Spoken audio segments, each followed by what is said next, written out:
what an opportunity this is. It's an opportunity that honestly excites me. When have you ever been asked, like, what kind of community do you want to leave your kids and your grandkids? Never, never Right. at all. So imagine you actually have that time and say, hey, in the next year, we're going to plan what it's going to look like. Let's talk about your values. What do you value? What's the hierarchy of things that we want in our community? I'm Stuart Yasgur, and this is Economic Architecture, the podcast. This week, we sat down with Amy Chester. In our fascinating conversation, Amy shares her thinking behind the innovations at her organization, Rebuild by Design, and why implementing knowledge from the community level is integral to finding solutions to the increased risk we face from climate. She's the director of Rebuild by Design, an organization that's merging community stakeholders and regional knowledge with global expertise to create a more robust understanding of how climate is putting different communities at risk. According to our own research, we have found that 95.5% of congressional districts have had a federal disaster declaration from 2011 to 2024 for a weather event.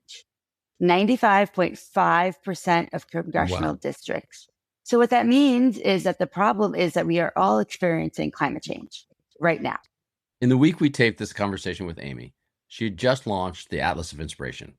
The Atlas of Inspiration was a follow-up to the Atlas of Accountability, which tracked climate-related disasters from 2011 to 2024.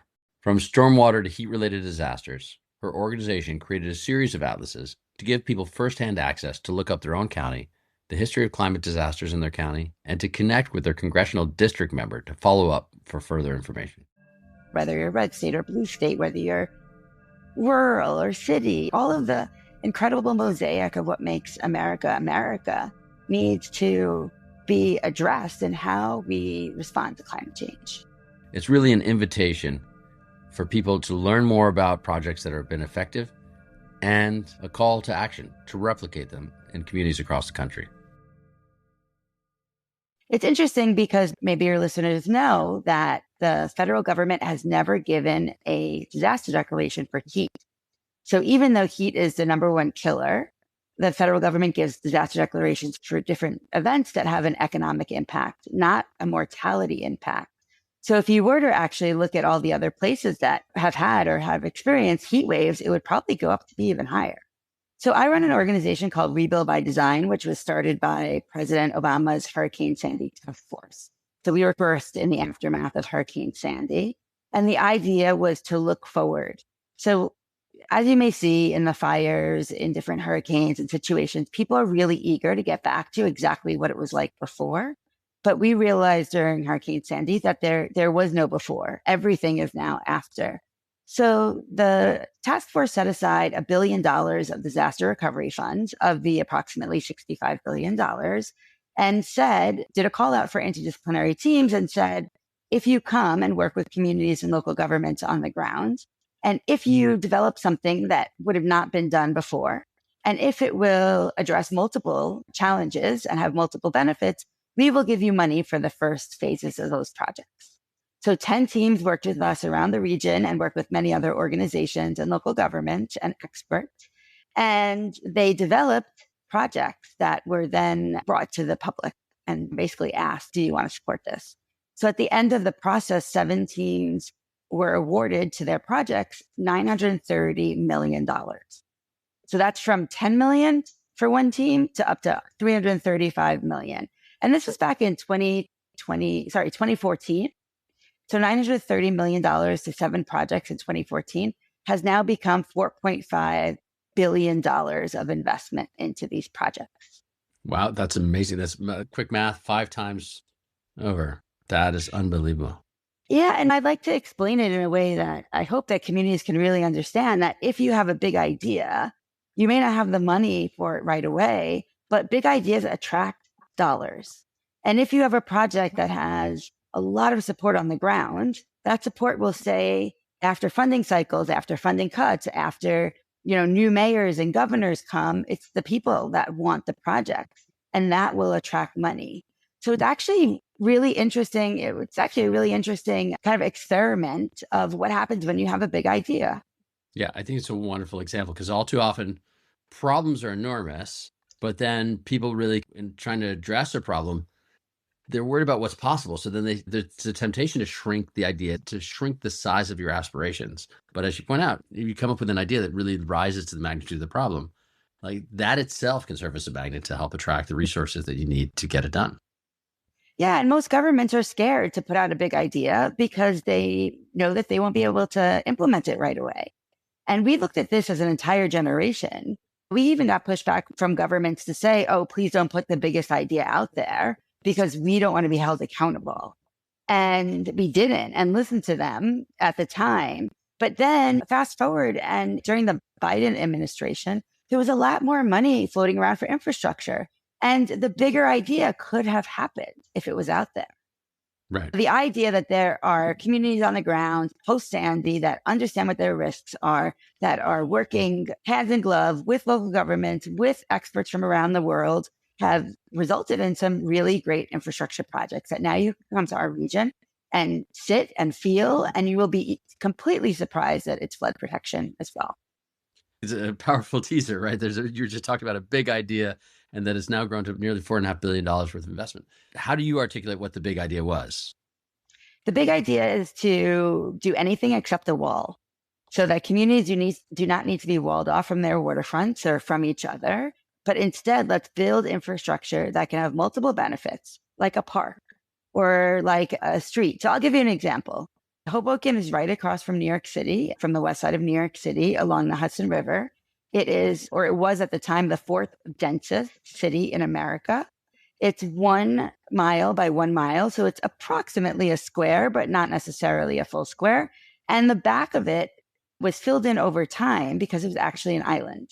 So the back of it was marshland, and that's the area that continues to flood. So when the Dutch came to America, they filled in Hoboken to make it part of New Jersey. And the back area, so this is the west side of Hoboken, the area that's opposite the Hudson River, is the lowest point. And when it rains really hard, or when there's a breach of stormwater coming from the Hudson River, it collects in the back area like a bathtub and fills up. And then it can't move. It takes a very long time for it to be discharged. So the team that worked on this came up with this framework: resist, delay, store, and discharge. Resisting meaning the breach points from the Hudson River. So making sure that the Hudson River doesn't come in when the river swells for a hurricane. Delay, using green infrastructure and other techniques to hold the water, because the sewer system can't hold up, can't process it as fast as we would like. Storing means holding the water where you can't delay, and then discharging it when the sewer is actually able to catch up. And what that has manifested in the city of Hoboken is 5 different resilient parks that are in the backside. These are neighborhood parks. One park, called Resilient City Park, can hold 2 million gallons of stormwater. 1 million above the park with green infrastructure and other ways to manage that, and 1 million gallons below the park in a giant bathtub. So first of all, I think when people are talking about stormwater coming in, you were talking about sewers, and now we're talking about parks. Totally different. But also, I can't picture what 1 million gallons of water looks like. I know what a milk jug looks like, but I can't even fathom what 1 million of those would look like. So how do we start wrapping our head around this? Essentially, it's a giant, what they call like a bathtub. It is a concrete structure so the underneath their park has a concrete structure that is hollow. And what the park does is it has actually a pumping station on the park, and it pumps water from 20 blocks around the park and holds it underneath. So think about that. 20 blocks of water that would normally flood that community is being held in that park. On top of that park is green infrastructure and native plant species that hold the rainwater. And they also have a basketball court, which is a nod to what they've done in Amsterdam and Rotterdam and places around the world that have been dealing with flooding for a long time, where the water that hits the surface is taken or channeled to the basketball court, and that basketball court itself can hold a couple of inches of water, the entire court. That's amazing. They've created a massive holding facility for all this water that otherwise would have created floods in the city. And I promise you, if you went there, you would never know. You would have no idea, because what they've done is they've created a basketball court and an incredible play area and passive recreation areas and a huge area for hockey and for very active recreation like soccer and And on top of it, it's like this big mound of a park. On top of it is this great cafe, and you can sit out there and just take in the city. And your children can run around because there's this really amazing water feature that's right outside of the cafe. And you press the button, and there are sprinkler systems, and no one would ever know that it's flood infrastructure. That's amazing. How much of an impact has this had on the city? How much of protection has this created? So Hoboken's done a number of things to both resist and delay and to store, the three of them. And the 5 parks are a part of it. They are constructing a waterfront park, a new waterfront facility, and a flood wall that will go inside the community for certain pieces of it. And that will help with the resist from the beginning. And the other thing that they've done is rethought their streets for pedestrian safety and to hold water. So they are a Vision Zero city, which means that the mayor has taken a pledge to say we want 0 pedestrian deaths. And a lot of cities around the world, and definitely in the US, are rethinking their streets. And at the end of the street, they're creating a little area that allows the pedestrian who's walking, have a better vision right and left, so you can check if any cars are coming. The city of Hoboken has done that in a really interesting way because they put green infrastructure in those areas. So since they have created those traffic calming measures, they've had 0 pedestrian deaths, and it has also contributed to their resilience. And we learned from Hudson Sewer Authority that Hoboken's flooding has been reduced by 88%. That's amazing. It is amazing. And it's something that you can replicate. So I'm a New York City girl. I grew up in Brooklyn, and I look at Hoboken and I think about every single neighborhood park throughout New York City should have a park. And maybe we can't afford it all in this moment, but if you think about it, in the next 20 years, we can. And we did this interesting report where we looked at parks in New York City as major infrastructure, the potential of parks. And what we found is that 77% of parks in New York City are going to intersect a future flood zone.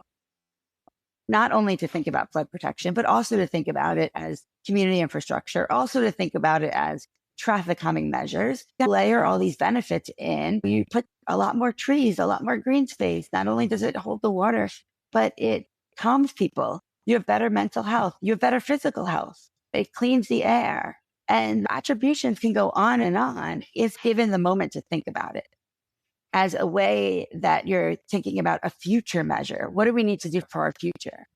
But if you're thinking about it as past, it's too late. So we feel really strongly that if communities have already suffered, it's actually too late. We need to do it before. Right. And the options that are in front of us before people have actually suffered are immensely more kind of productive. And you're drawing our attention to what we could do potentially in really dense urban areas like New York City, quintessential dense urban area. We have these green spaces, the public spaces that are critical to New York and New York's identity, right? You can think about parks all across New York, but they can also play this dual role, which is fascinating. So this is something that affects residents, it affects buildings, building owners, developers, et cetera, but it also requires real public action. How receptive are people to start thinking differently about infrastructure this way? It's interesting. I would say the number one request that we hear over and over again is green infrastructure. And I can't put a pin on why, but I can assume that it's because of that connection to open space and loving your neighborhood. So nobody's saying we want a flood wall. They're saying, wait a minute, what does this flood wall look like? For instance, the U.S. Army Corps has proposed, I think it's 16 different flood walls around New York and New Jersey.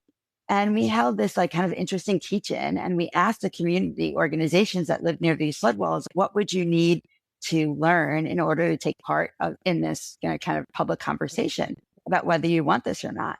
And we got back a whole list of things. And it was so interesting because they were like, how does it function? What are our options? How expensive is this? Might we be able to use it for something else?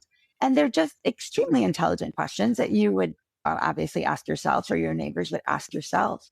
But there is a feeling among policymakers, I think, that they are scared to have these hard conversations and scared to come forward and say, hey, you know what? We don't have all the answers, but let's figure this out together. And that's what I think holds people back.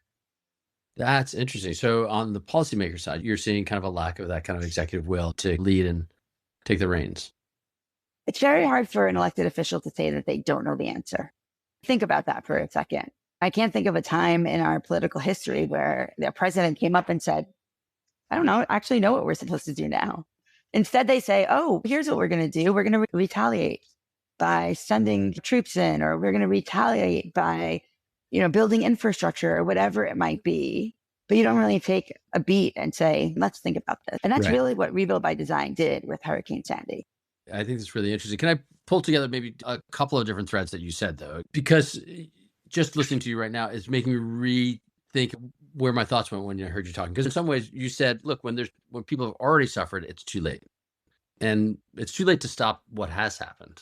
And you also pointed out at the beginning of the conversation that when you suffer from something like this, like Sandy or a storm that floods, like the immediate human instinct is, I don't want to let go of what was, the way my home was, my community was, my vision of my life, and all of these things. And it's a real moment of realization when you recognize, oh, wait, I now live in different worlds today than I did yesterday. And I have to wrap my head around that. But also, I think what you're pointing us to is that we can also start to picture what the future looks like that's different, a future where we are intentionally building resilience into our communities, and not just into our homes, but all our communities, how we're living together. And then we start to have a public conversation about how do we start to create resilience in our community using all those other things like parks that are so central to how we all live together. Exactly. And what an opportunity this is. It's an opportunity that honestly excites me. When have you ever been asked, like, hey, what kind of community do you want to leave your kids and your grandkids? Never at all. So imagine you actually have that time and say, hey, in the next year, we're going to plan what it's going to look like. Let's talk about your values. What do you value? What's the hierarchy of things that we want in our community? Do we want to be a pedestrian community? Do we want to be a car community? Do we want to be one with public spaces or not? Do we want to have lots of malls? These are all things that people can say yes or no to, given the opportunity to opine on it. But after a disaster, as you said, people don't have that ability to take a step because they need to put their lives back together. Right. And you mentioned that this is how, so Hoboken and in New York, and there are some really interesting plans that are happening in New York. Other places, are you seeing other places starting to be receptive to this? It's interesting you say this because just this week we launched, actually yesterday, an Atlas of Inspiration. Oh, great. So the stat that I started with, the 95% of congressional districts, that came from our Atlas of Accountability. So we've actually mapped all of the weather events that have happened between 2011 and 2024. And we mapped it by county and we mapped it by congressional district. And that's the Atlas of Accountability. And that's on our website, or you can just go to atlasofaccountability.org. And that followed a report that we did, which was called Atlas of Disaster, which actually talked about all the things that we had learned over the years. And that was the first entree into figuring out what this looks like if you map the entire country. Just this week, we released the Atlas of Inspiration, which looks at projects throughout the country that communities have been implementing as a call for replication. So you could put your address in, or you could just poke around on the map. And what you'll see is that a box will pop up and it will tell you how many disasters the federal government has given to your county from 2011 to 2024. So let's say you're in Kings County and the answer is something like 9 disasters. It's likely more in Kings County. That's Brooklyn, by the way. And then it shows you how much money you got from FEMA, how much money you got from FEMA and HUD together. What does that per capita look like? And it has a link to a report that's just for your state, which has a number of maps, which has the social vulnerability map, the energy reliability map. It shows you exactly where FEMA's dollars have gone and exactly where you've gotten disaster declarations. And it connects you by social media to your congressional representatives. That's great. This is phenomenal, especially today when there are conversations about changing the role of FEMA and HUD and the federal government in responding to and preparing for these disasters. And so if you want to understand how this impacts you, it directly could impact you, you can just go and look it up. That's fantastic. Yeah. And we created it because it was very hard to talk about what will happen for 1 degree or 2 degrees. I don't know what the word is, but we were like stuck. Very much stuck in a very combative atmosphere. So we decided to take a look backwards and just show how the disasters are becoming more often and more increasing in cost and destruction. I love it in part because it's really actionable, right? It's concrete information that you can act on today. One of the things about the Atlas of Inspiration is there's so much time people spend writing about the problems, but people often are not as aware of the solutions that are emerging, like what people are actually doing today and how that could work in their world. If you have the opportunity to be able to look and see, okay, what are communities who are facing something similar to what we're facing? What are they doing? And what does this look like? And what's involved in that? That's remarkable. And you can search by region, you can search by weather event. So it could be heat or storm, or it could be either stormwater or storm surge, and just get an idea of what's out there. And That's then great. it connects you straight to that project. Our URL is rebuildbydesign.org, and you can get to all the atlases from our front page there. If you just want to skip that and go to the Atlas of Accountability, you can go to atlasofaccountability.org. And so as you're at this stage, you started in the beginning talking about big ideas. How do you think about a big idea looking forward? The idea that communities can come together and have conversations that are not combative, figuring out how to do that in a way that is really productive exists for sure. And the question is, how can we do that in many places? So what are the institutions that we need? What are the skills that we need? What would it be like to have a huge conversation across the US about how we want to respond to this challenge? Yeah, that's a really interesting thought. In part because in a very polarized political moment, you and your neighbors often face similar kinds of threats from extreme weather events, and the prospect that you can take action, that you can have a conversation with your neighbors that could be productive about how you take action together. And that is something that you can see as having in common with people across the country is really interesting, because it's the civic space that we need to engage in, is how are we going to work together to address the problems we're facing. Now, we actually took a look in our Atlas of Accountability to understand whether the areas that are most affected were Democrat or Republican. And we weren't even going to publish it. We just wanted to understand it for ourselves. And we didn't publish this piece. But when we added up how much money for red states and blue states, they were pretty much the same. And then when we looked at congressional district, we did it twice, two different ways. One by congressional district, if it was red or blue, Democrat or Republican. And then also if their governor was Democrat or Republican. It was very interesting. And what we found is that all of the counties that have had the most disasters, so these are 12 or more disasters between 2011 and 2024, 77% of them were red states, were Republican. And that makes sense because we saw what happened to the girls in Texas. We have seen what's happening in Appalachia, in Kentucky, over and over again. In Helene, the destruction that was brought to North Carolina, like it was quite something. And we just heard yesterday that the task force that the president appointed to give feedback on FEMA, the feedback was, we need to keep FEMA. And we hear this all around. We need to keep FEMA. What we need to do is actually tweak it and make it better, and tweak it and make it work for whether you're red state or blue state, whether you're rural or city, like all of the things, like all of the incredible mosaic of what makes America, America needs to be addressed in how we respond to climate change. We need to be having these conversations with our elected officials and explaining what we need before and after a storm. And what I hope will happen is that we can actually create a new agency, or make FEMA ×2 agency that can help communities, not only in the couple of days in the aftermath, but shifting a lot of the resources into the before. How are we thinking about this in ways that is going to promote climate migration to the areas where we actually want economic development? Or how are we going to do it in ways that promote different industries so we can be sure that people have jobs? This is such a big idea and a big opportunity if we take it.